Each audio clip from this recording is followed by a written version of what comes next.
இனிமே நீங்க மாத்திரை கொடுக்கும் போது கொஞ்சம் சின்ன மாத்திரையா கொடுங்க. நீங்க குடுக்கற மாத்திரை என்னால முழுங்க முடியலையே. நான் உனக்கு மாத்திரை கொடுக்கவே இல்லையே. இப்பதானே இவ்வளவு நேரத்துக்கு டியூப் மாத்திரை கொடுத்தீங்க. ஆனா நாசமா போனவன தர்மாமீட்டர் அது. என் ஃப்ரெண்டா பாக்குறீங்களா? அந்த நாயை பத்தி நான் கேட்டனா, நீ நல்லா இருந்தா நம்ம ஊருக்கு நல்லது, நம்மளுக்கு நல்லது, அதான் சொன்னேன்.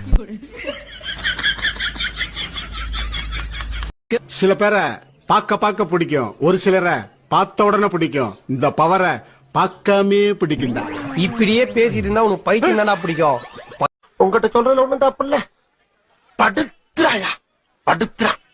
அவன் படுத்துற பாட்டுக்கு தூக்குல தொங்கிடலாம் போல இருக்கு. தொங்கு. என்ன நடிப்பு நடிக்கிறாங்க. இந்த நடிப்பெல்லாம் பார்க்க சகிக்காம தாண்டா சிவாஜி சீக்கிரமாவே கிளம்பி